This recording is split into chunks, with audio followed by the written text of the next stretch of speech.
I'm back. Well, what have we got today? Well, we've got this fabulous UAFX. It's a Ruby top boost amplifier from 63, they say. And I've looked at its, one of its sisters. I think I can say that. Yeah, one of its sisters. It's over there now, the Dream 65. You've never met her. You don't know what you're missing. But they do tell me Ruby's a bit better. Or not, depending on your point of view. So one of the things we're going to do is we're going to take a look at Ruby really close up. Yeah, find out what she's really all about. So there she is, Ruby. Yeah, looks pretty cool to me. This one does, at least. There is a little bit of a story behind this one. And I'll just run through that, well, quickly so that other people are aware of some of the problems you can have when you go and buy a product these days in 2022. Yeah, so I ordered my Dream 65 from GAC, or Guitar Amp and Keyboard, and they supplied it the next day. Fabulous company for that, but they were at full list price. Yeah, I don't usually like paying really, but I decided not to mess about. I paid the money to GAC and bought the product, and it came and it's been reviewed, and down below, if you look in the text, you'll see a link to the review of the Dream 65, which covers most things that you'd ever want to really know about that pedal. This video will be the same for Ruby here. Yeah, but GAC didn't have any in, so I scanned around the internet really quickly because I wanted to get one of these. And I ordered it from, well, Anderton's. A lot of people say, oh yeah, Anderton's is great, it's this, it's that, it's the other. Oh, okay, fair enough. It'll come tomorrow. And sure enough, it did arrive the next day. But there was a problem. And the problem was that the one they sent to me looked second-hand or used. And I don't remember buying a second-hand or used pedal, you know. And what they said to me, they said, we're sorry about that. Yeah, that's an ex-demo one. And I thought, well, why are you sending me an ex-demo one when I bought a new one? You know, I like to have nice, pristine, new product when I pay for it. But just as importantly, when I'm going to be doing reviews of it. Yeah, we're sorry about that. And then he harped on about, you can't get the stuff at the minute, it's all very difficult. Which made me create a separate video, which you might or might not have seen, but it's either precedes or it's after this one. But enough of that, so I sent that back. No messing, and believe it or not, GAC had got one of these in the same day I decided to send it back. So I ordered another from GAC, again at full list price. I don't know why they do that. And here I am, talking about GAC and how great they are and full list price, thanks Tony. What a laugh. Anyway, separate than that. That's why I've got this one. It's brand new. We're going to come in close and take a look at it. Well, here we go. This is how it comes. It's all a very nice box, just pretty much like the Dream 65 was. And as you slide this apart, assuming I can do that, you get this on the front. Sing like the vaunted Nightjar, really. Brilliant tapestries of sound, it says. Fill the London night with splendour. Her name is Ruby. Well, it doesn't rhyme. None of it does. But it's still a good little addition. I wouldn't worry about the London sound. I mean, London ain't what it used to be, is it? And here it is, in all of its glory. It's, it's a very nice looking pedal. So let's whip this pedal out and, go from there. Let's have a look what's in the box first of all. You get one of these things. This is all about getting some extra software and bonus speaker cabinets. You have to register the pedal and then you get some more speaker cabinets. Yeah, it's all there. You also get a very nice simple manual. When I say manual, it's like a start sheet, if you can see any of that. Yeah, don't worry about it, it's not really rocket science. And then you get all the rest of the junk in the bottom there that nobody really cares much about. Now do remember this is just a very quick look at the pedal. I'm not going to cover everything up here right now. We'll be doing that a little bit later. But you can see how it's presented to you. Pretty good pedals these, and yeah, they've got really good cases on them and things like that. So what I'm going to do first of all, really, is lift the lid on this and show you inside, just to compare it to, really to the Dream 65 and how near this pedal is or is not to the Dream 65. Yeah, I think that makes sense.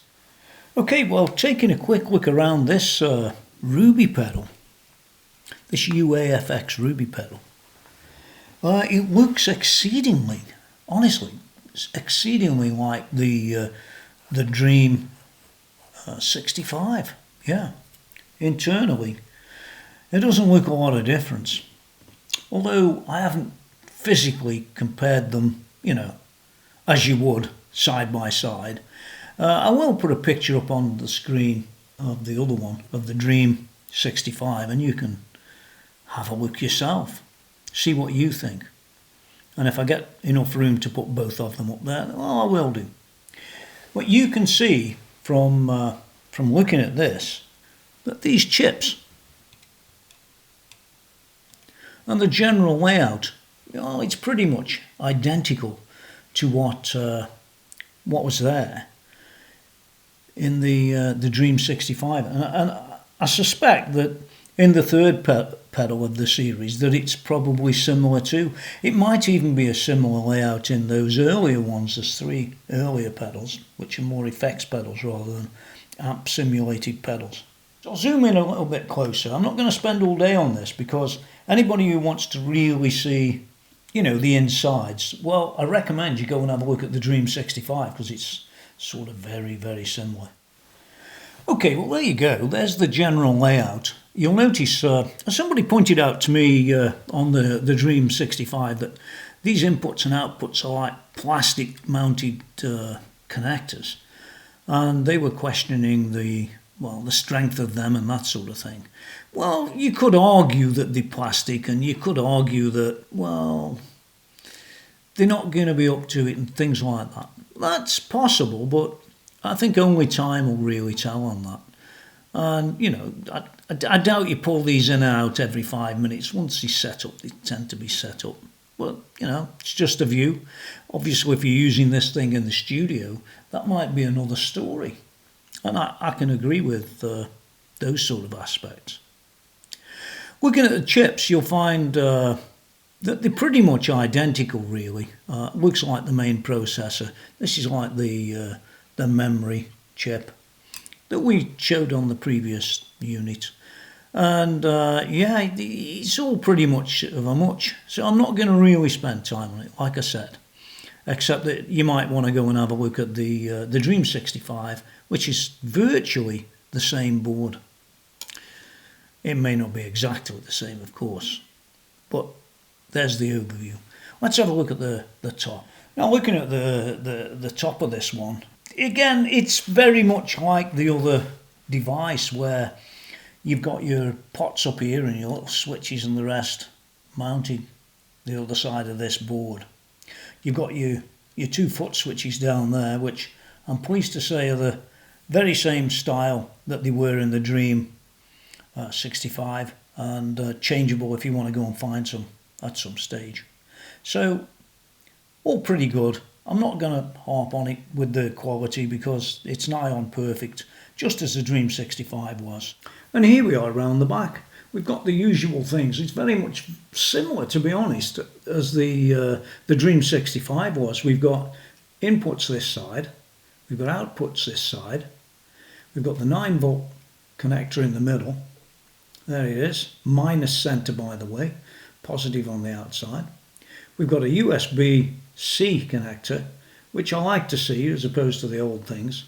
And then we've got the output side, and this can be stereo or mono.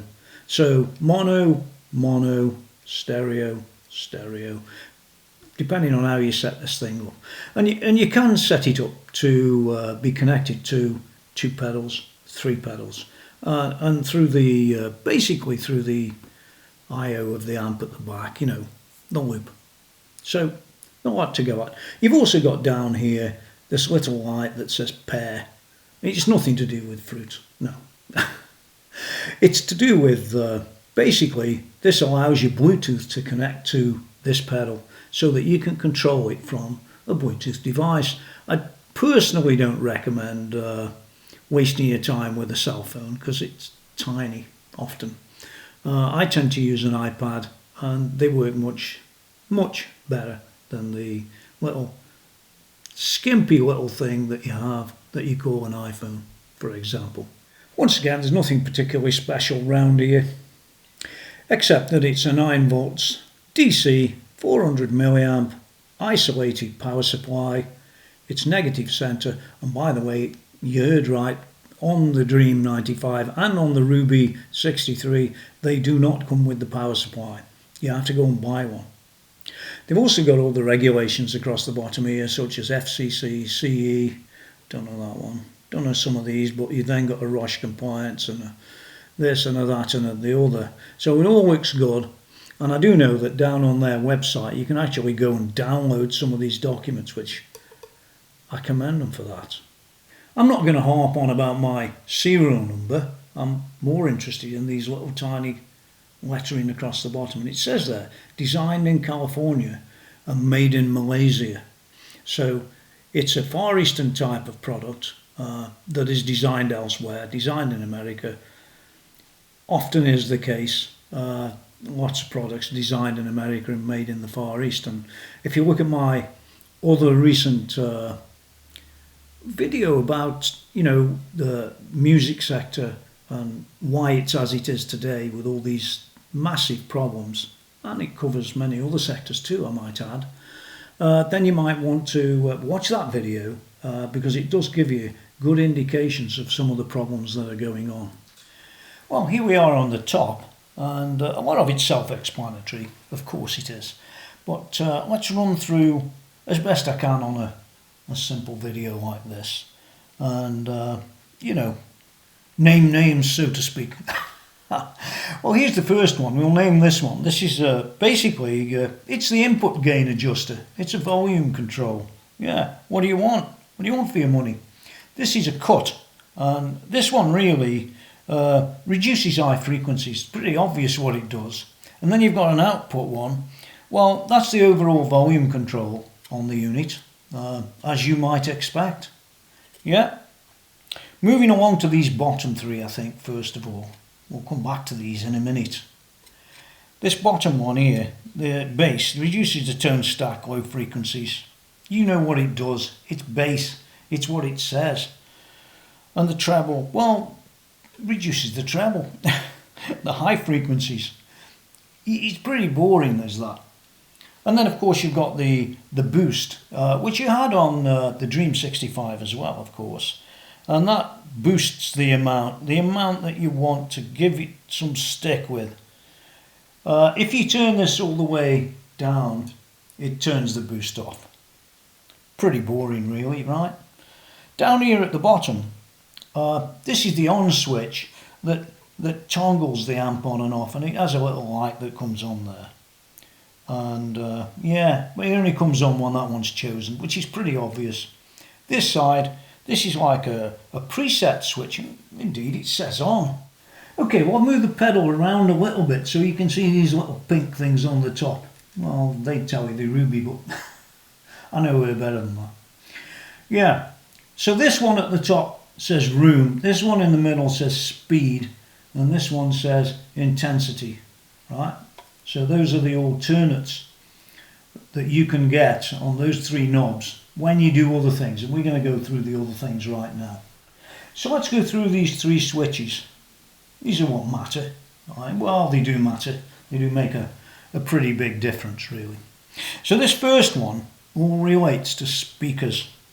It cycles through the speakers that are loaded up in here, of which you can get some more of them. More about that later. You can see there's the selector. And when you've got the thing turned off down here, the amp is still active, but the speaker simulations, you know, the IRs, for want of a better phrase, they're not enabled. Now, as you can see on this middle one, at the top there you've got that very nice little pink again that says Alt or Alternate. And that really activates the room and vibrato controls, which we saw down here. You can see them. Yeah? All good so far? Well, it should be. The amp setting there in the middle, well, that's just makes the knob controls standard controls. That's all it does. And if you press this down, where it says store there, you can store the settings that you've got currently, that sort of thing. All pretty easy, really. So let's look at this one at the end here that talks about channel. You can see it there, it's marked channel. Well, the Brill one there, that is a brilliant amp channel with a vintage EP3 tape machine. I'm sure you'll like that one. Tape machines, eh? You've got the normal one, and the normal amp channel setting is with a germanium treble booster, which is the one I suppose a lot of people are familiar with. And then you've got this one down at the bottom, Vibe, or VIB it says on there. That's a vibrato amp channel with clean boost. So you've got the general run-of-the-mill things and not so run-of-the-mill things on this this channel selector flip switch. Like it says in the manual and lots of stuff, I could harp on about, you know, it'll give you this brilliant tone and experienced British tube type amp tones, stage and stereo, blah blah blah. Well, a lot of that, well, they are descriptive. They are also really along the lines of being a sort of sales type of thing, I suppose. Well, even after you've bought it, I guess. But I'm not going to really spend forever doing that. If you want to see more about some of the terms and phrases that are used in general by UAFX or Universal Audio, well, go and watch the Dream 65 one, because I go into great depths with that particular pedal. But I will cover some of the key features that Universal Audio wanted to get across to you when you're looking to buy one of these things. And yeah, so let's look at the key features. Well, you've got a powerful UAFX dual engine. This delivers the most authentic 60s British tube combo sound ever placed into a stomp box, they say. Well, it might be into a stomp box, but is it the best one ever? Well, I don't know. I'm not a Vox guy, by the way. It includes the world's best speaker cabinet, mic and room tones delivered from the award-winning Oxamp top box. So there, the Oxamp top box, fancy that. It features hot rod treble booster, preamp boost and speaker swaps, plus 3 additional downloadable speaker cabinets that I said earlier. You've got to register to get those extra effects, or call them effects. To me, they just like speaker cabs. So they want your data for the speaker cab. Well, that's a fair swap, isn't it? You can bypass the cabinet and mic emulations and use in front of your amp for added tonal flavour and overdrive sounds. Well, if you're using it in front of your amp, I guess it'll sound different though, won't it? I tend to use it, this particular one, with things in my studio. It's great for going straight into the desk, for example, if you want to get a Vox tone that's really good. It is really, really good. Although I'm not from a Vox background type of thing. It's got a UAFX mobile app, which you'll see a bit more later on. You can recall and archive your own presets. You can unlock additional features that are in the unit and download artist presets and much more than that. It's quite a useful little bit of software, although it isn't as complex as some of the Boss sort of stuff that I've seen kicking around, you know, from other people. It's got a timeless UA design and craftsmanship built to last decades, and I can believe that. It really is. It's as well made as the Dream 65 I reviewed. It is faultless. By the way, on that power supply, even in the manual, they do actually talk about the Boss power supply, which is the power supply I use to power these devices. Yes, the Boss one. I'll be showing you that a little bit later, so you can go and buy the same one if you want. That USB port on the back that we looked at, That's only ever used for updating firmware and that sort of thing. You do need the desktop app, by the way, to upload that firmware, not the one that you run on either your phone or on an iPod or something like that. Now, one of the things I'm going to talk about with this pedal basically is they have a method of connecting the pedal to an amp, really, and they call it the 4-cable mode, not the 4-cable method. They call it the 4-cable mode. Get that clear. But basically, the 4-cable mode with Ruby 63 amp pedal, it lets you add another switchable channel to any real guitar amp that has an effects loop. Well, yeah, so you can switch the thing in the loop or out of the loop. So you've got the amp or you've got this, if you get me. But it's a special mode. It lets you switch between your guitar amp, its built-in preamp, that section, and the sounds in your pedal. So it's really, if you're pushing it through a Marshall with a loop, for example, you can have a Marshall tone or you can have a Ruby 63 tone, depending on what you're trying to do, I guess, but all very useful. There are lots of things in the manuals about how you make this thing work in its 4-cable mode, but I'm not going to bore you with it because it harps on about multiple pedals and things like that. And to be honest, it all gets a bit boring for me after I've done the Dream 65, because that pedal is, well, basically identical in this respect. Well, let's have a bit more about the live mode and the preset mode, these two down here. Yeah. Ruby 63 is set up in live stroke preset mode by default. You can use the UAFX Control mobile app to change the foot switch assignment, by the way. In the live mode, the sound reflects the current positions of the knobs, the switches and the LEDs on the pedal. And the left foot switch toggles the live mode effect on and off. In the preset mode, you hear the settings that are stored as a preset, and the current positions of the knobs and switches don't reflect the sound at all, really.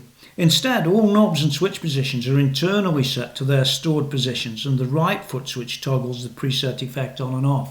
So it's a very different view when you're looking at the pedal from up here compared to, well, the preset. Moving on to an important aspect is the Ruby 63 speaker cabs. The speaker cabs really go a long way in contributing to the overall tone that you're going to get out of the Ruby 63. Each speaker cabinet and mic settings, they all have unique sounds. They toggle up or down through the list with the speaker switch, which I showed you earlier, this one over here. When you register your pedal with UAFX control software, you get 3 free bonus speaker cabinets that show you green LEDs as opposed to red LEDs. Yeah, you'll get to see that. The speaker cabinet labels on the pedal apply only when the speaker LED is red. So when they're green, these are very much, it's really exactly the same as the Dream 65. When you're seeing a green light for where the speaker switch is, well, those are the extra cabs that have been loaded down from the internet. Well, you look at the switch up there, you can see what I'm talking about. For the switch label that's silver with a LED colour that's red, the active speaker is silver. It's a rare 15 watt Celestion silver Bulldog speaker, 2 of them, in a 2B12 combo cabinet mic'd with a 421. It'll give you high-end warmth and sheen with an open mid-range, they say. For the blue switch label, LED colour also red, the active speaker's blue, and again you get an original Celestion Blue Bulldog speakers, 2 of them, in a 2B12 combo cabinet mic'd with a 57. It's a classic speaker with more high-end and chime, which I guess goes a long way towards their tones from our Ruby. Yeah. Moving on to the green, the LED colour is red. Again, it needs to be red for the originals. The active speaker's green.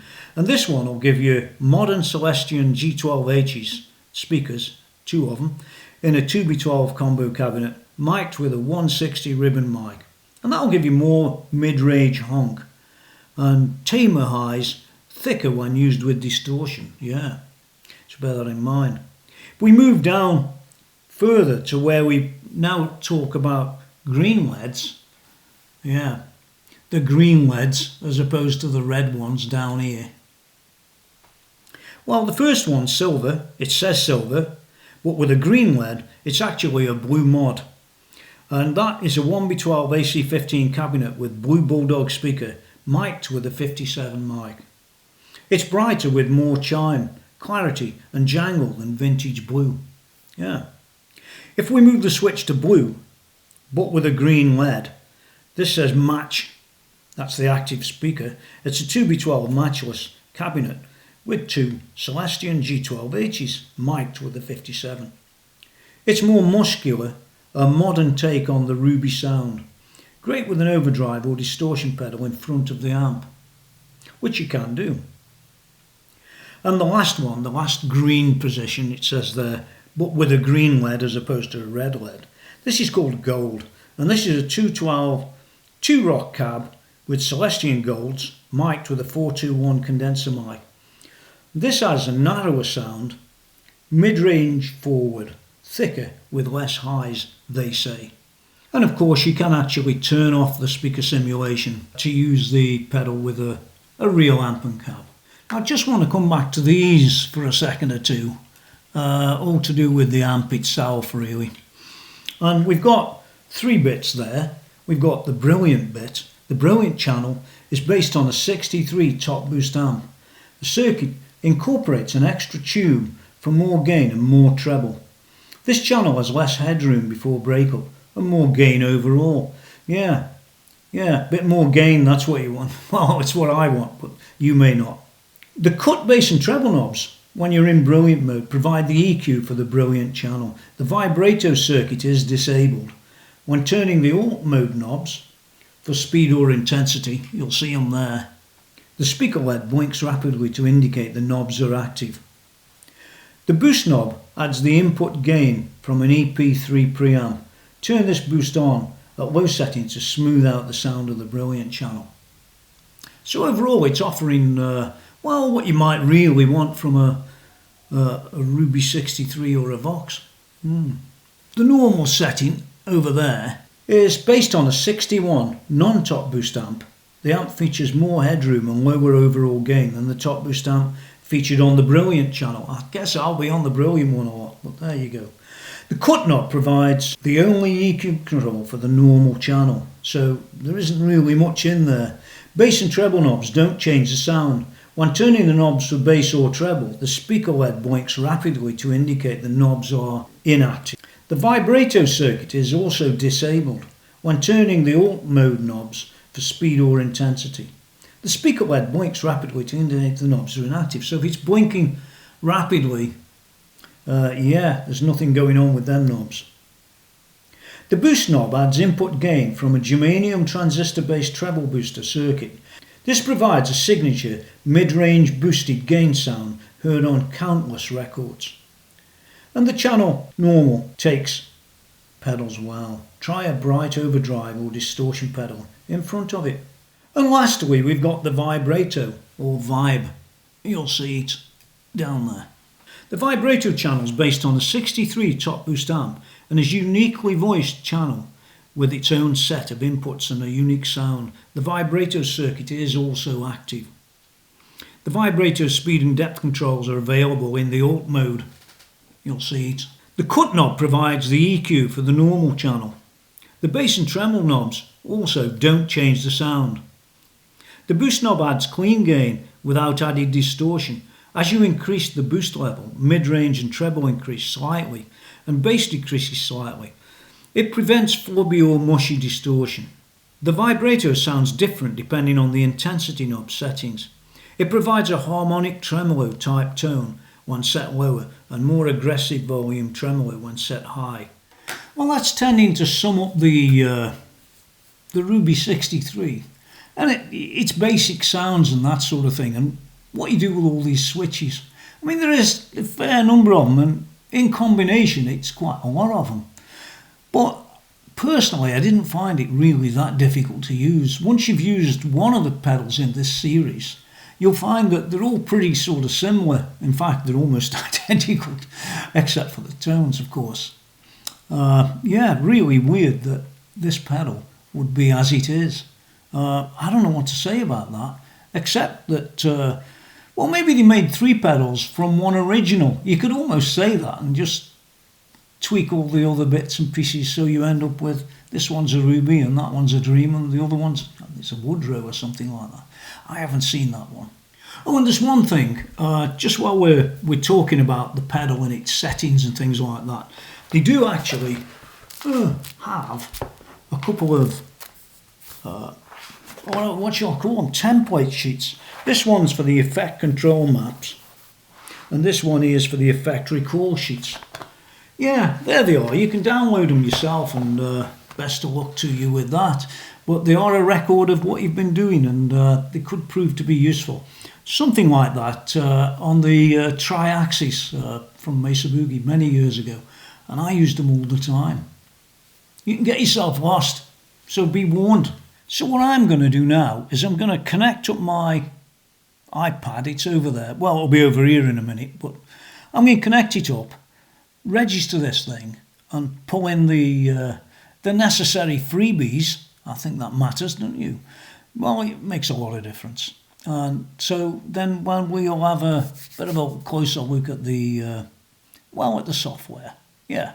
So let's go and do that. Okay, well here we are. I've got an iPad and I've got the Ruby 63 sitting at that side. We turn this thing on, and I've already installed the UAFX, the control, down here. Okay, well I've had lots of problems trying to get this one connected to that one, but then I went back to the Dream 65 and that wouldn't connect either, so I'm falling back to iPad problems and all the rest of that. So what I'm going to do is turn this on here to pair as it is now, and I'm going to say add new. Well, let's see if it finds it. Oh, it found it straight away. Well, the only way that could happen was really to reset the iPad. It had had an update on it, and the iPad was well out of it. Couldn't see that, so it was all bad. So now it found it. Fancy that. So do bear this in mind. I had been and done firmware updates on both of those 2 pedals, but couldn't see anything afterwards. So there it was, pair it. I said pair it just, and there it is. Oh, fancy that. We're updating a factory and artist presets to my pedal. Yeah, you can see them going across there. So it's all a little bit iffy if you're not careful, and it's not necessarily the UAFX. As you can see, I have even checked it out with the other one, and neither of them connected to this darn thing. Apple or Armour, yeah. But I did take the opportunity to update all the firmware on both of the pedals and that sort of thing, and right now it says it's working. Yeah, let's see if it makes it all the way through, because it lost its connection. Just looks good. Looks very good. It says it's okay. Okay, well I'm just going to do a quick run through on this. I'm not spending all day on it, but I'll try and cover a few things that I didn't in the Dream one. So first of all, you've got these settings down here.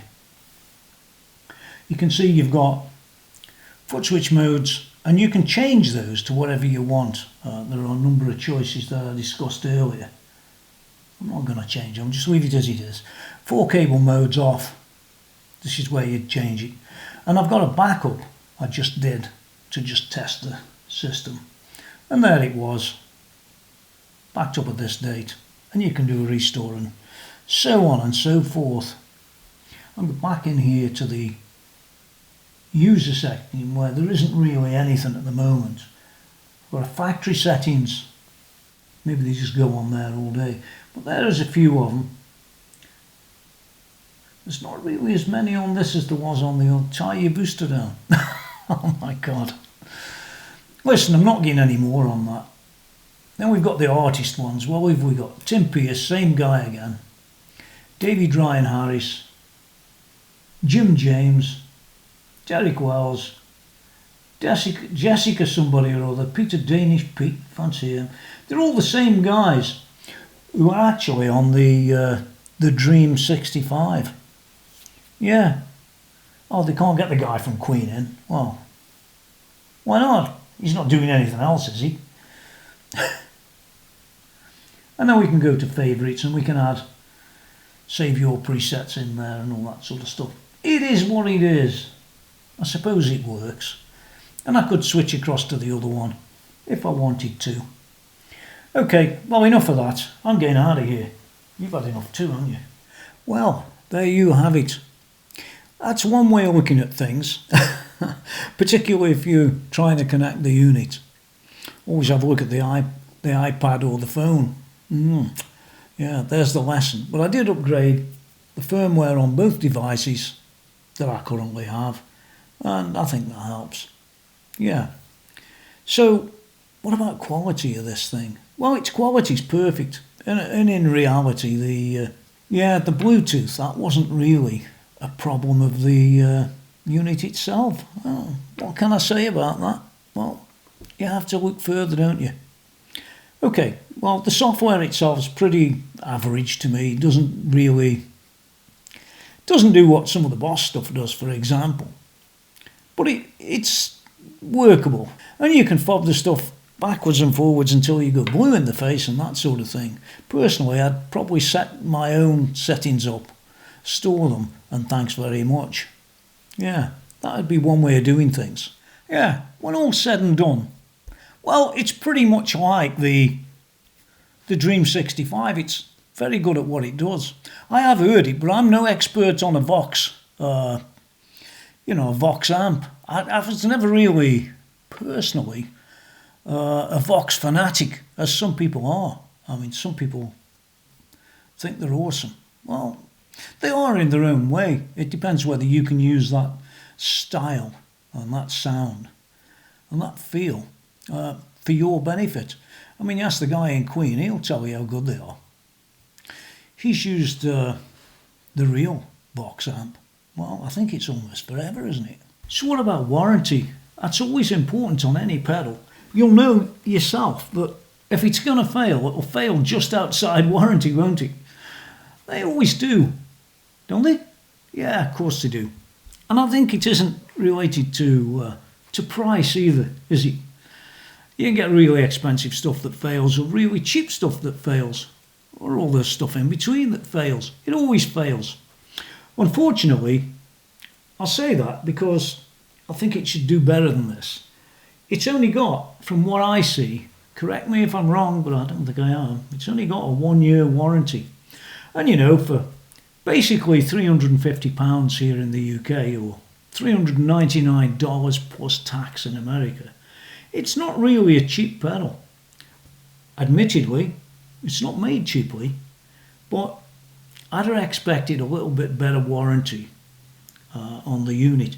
Irrespective of that, it's offering its 1-year warranty pretty much like many of the others do also, so I can't really knock it for that. But I'm just saying that I'd have liked to have seen better. I love the packaging, by the way. It doesn't make any real difference, except it makes you feel good when you look at something like that. It's presented right. It would probably be right. I know, it's a shorter review than the Dream 65 was. It's down there if you want to go and watch it. It's covers much more than how I did it with this one. But there again, I show you problems with this one to do with Bluetooth and that sort of thing, and it's always interesting to see that. So how would I rate the pedal? That's always a valid thing to consider. I'm just like you, so the chances are, if I think it's pretty good, you probably will think it's pretty good too. So I rate this one, well, I'm afraid it's going to be a 10 out of 10 again. It's not the cheapest pedal, it's not the best warranty in the world, but it's really good at what it does, and that's nothing you can decry from it. It is what it is. Oh, and by the way, just while I'm on this, no, they didn't give me the pedal like they did with the other boys out there. I actually went out and spent the money on this one, and I bought the Dream 65 too. I spent the money on that one. And in the end, they cost me £350 each, so that's 700 quid to develop this video.